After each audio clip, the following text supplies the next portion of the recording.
Hey guys, I'm Tom Ackrill. Welcome to my house. Come and take a look at some of my scapes.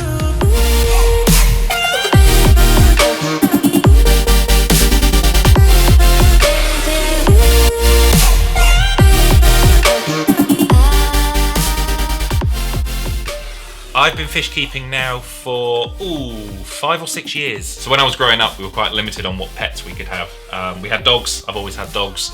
My mum doesn't like cats, doesn't like anything small and furry, and it wasn't until I bought this house that I decided I wanted to try something different.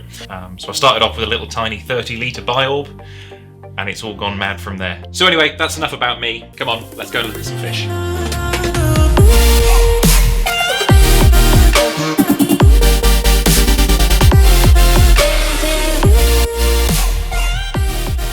This is the first scape we're going to look at today. This is a DD AQUASCAPES 900. It's about 190 litres, I think 186 to be exact.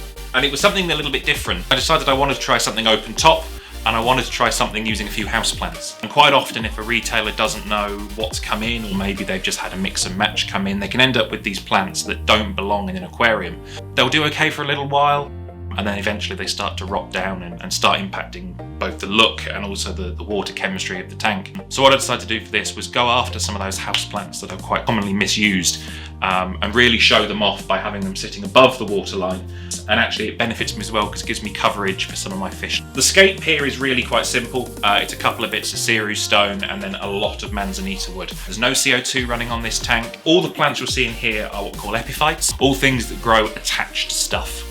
Lower down the tank, we have got green laser corydoras, a little bit of an investment piece really. They're not a cheap cory at all, but they're one that I wanted for many years. And then around that as well, you'll see a few Otocinclus species. So this particular tank, I tend to use probiotic. I really like this. It's a small enough granule size that the fish that I've got here can quite happily get to it and get their mouths around it. I like that I get a little bit of hang time at the top, so things like my tetra can come and have a good meal. And then slowly as it sinks down to the bottom, obviously things like the cory and the other catfish can come and start seeing what's for dinner.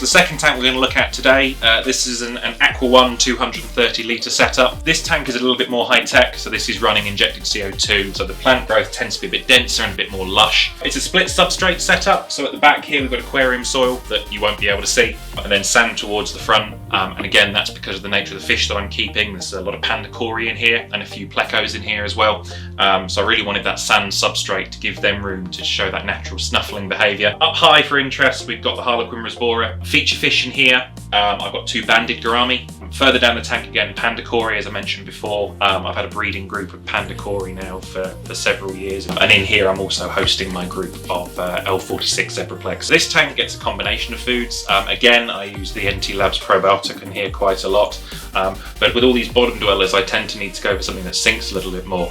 So catfish pellets are quite high on my list.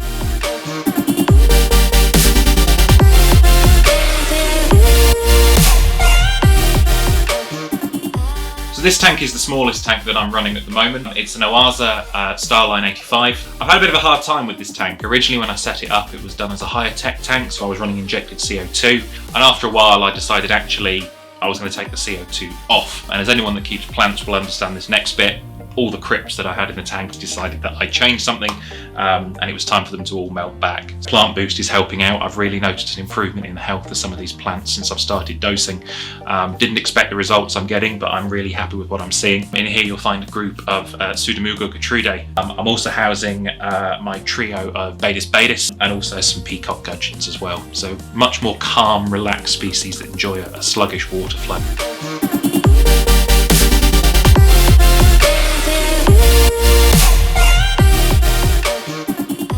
So this aquarium here is in my kitchen. Because of the narrow gap that I had to work with, I actually had to go for a custom tank. My original plans of maybe something like an Oasa Highline just wasn't going to come off in here. I'm 6'2" and this tank is already at my shoulders.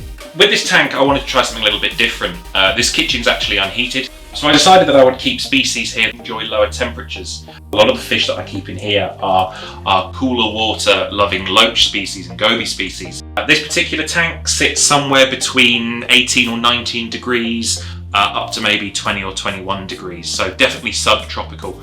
some of these goby species really don't tolerate high nitrate levels. As you can see, the plant mass in here is virtually non-existent, so there's nothing naturally uptaking those nitrates. So it means that I always have to have a test kit to hand and just make sure that I'm keeping my fert dosing under control, my feeding under control, and that my water changes are doing the job.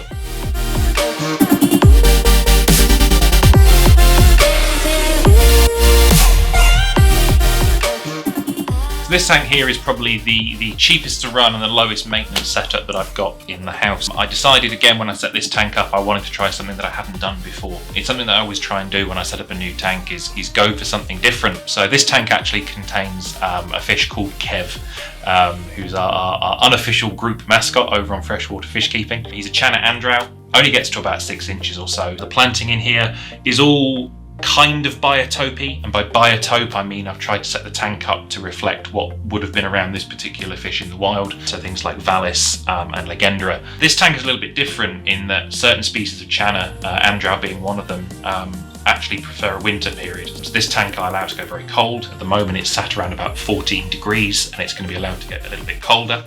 I don't water change this tank during that winter period, and that's because in the wild they would see the water levels around them drop. They go and find a nice little cave or something like this over the winter, and then when the new weather comes through and the water bodies are replenished, then they come out and start moving around again. I'm quite intrigued what's going to happen with my water chemistry, so having an NT Labs test kit to hand will let me see exactly what's going on over the course of a winter. In terms of feeding in this tank, Kev's diet is really quite predatory. They're a predatory fish, so where I can I tend to use live food. He's quite partial to blackworm, but I've also got him trained onto prepared products as well, and one of the products I use in here is NT Labs Predator Sinking. So there you go everyone, I hope you've enjoyed this little quick snippet through the various tanks that I've got in my house. If you like what you've seen, then you can find me over on Facebook at Freshwater Fishkeeping. You can also find us on Instagram under the Freshwater Fishkeeping UK handle.